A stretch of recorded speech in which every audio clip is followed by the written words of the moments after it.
Hi, everyone. Welcome to your very last final essay assignment for English 101 online. I hope you appreciate my new blue light blocker clip-ons because I'm feeling real nerdy. But I hope that you're hanging in there.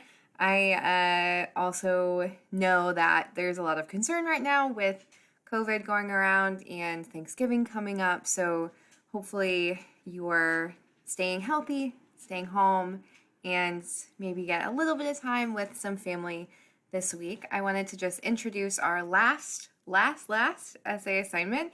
I have the next 2 weeks already planned out. So if you are one of those people that's like, yeah, I want to work ahead and get this done, let's get it moving, that is totally fine. So before we get into essay 4, I wanted to go over some kind of takeaways from essay 3.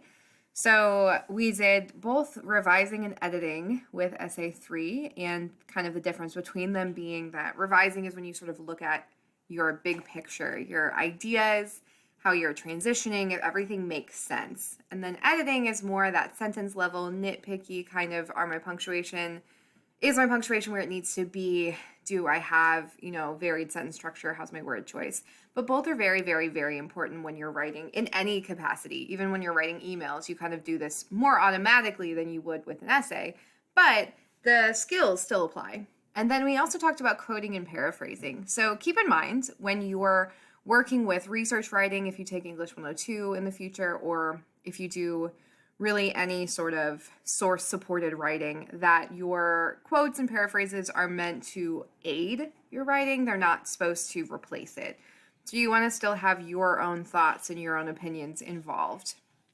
When you're looking at the assignments for this week, that should say week 7, I apologize. Just cover that up. The assignments for this week include a reading quiz, discussion board, and then your essay 4 draft. And I'll go over the assignment for essay 4, but these are kind of the assignments you've got overall.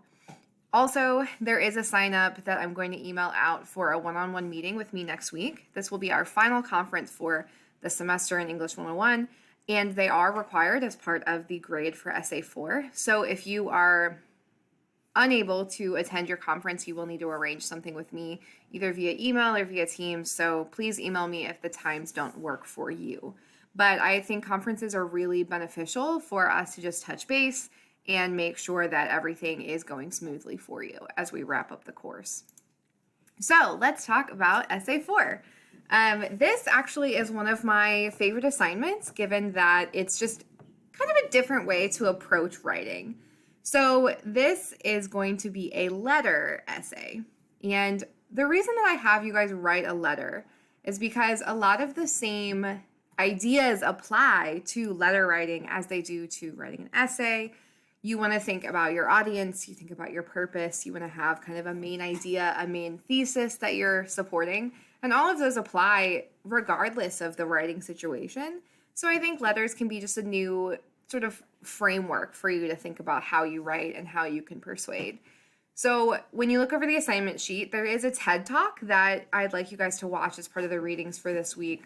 Kind of introduces you to the idea of writing letters for change. So the idea is that you're going to choose an aspect of SWIC, your job, or your town to propose to either the president of SWIC, your boss at the company you work for, or the mayor of your town. So I want you to just think about, is there something that you would like to see changed, improved, or continued, even if there's something that you really like, and kind of think critically about where you are and what you would like to see happen. I think a lot of us right now feel a little disconnected from the, not just sort of political process, but social process, and our lives as humans are really dictated by how we communicate those needs and changes that we'd like to see.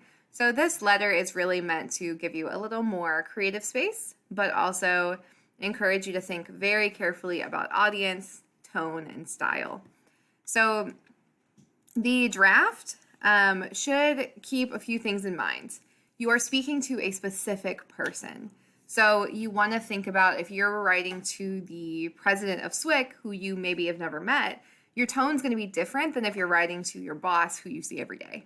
You are promoting a change and thinking about how you can convince your audience that this change will not only benefit you, but will benefit them. Then think about your style and tone, which comes down to the readings for this week. And then there also needs to be a visual element to your proposal. A picture, a chart, a graph of some kind. I'll have some posted examples for you guys to look at, but I want you to think about if you pull a picture from Google, I guess that, can work, but it might be more effective if you think very particularly about the image you're using. Some due dates to keep in mind. The draft of Essay 4 will be due next Sunday, not Saturday, because I know it's Thanksgiving. I wanted to give you guys a little more time to kind of think through this. You want to submit your draft to the online writing lab. That's one of the assignments for week 8 by Wednesday the 2nd, and then the final draft is due Monday the 7th. I want you all to know the last day of our course is December 7th. I do not accept late submissions. I do not accept late work after midnight on December 7th.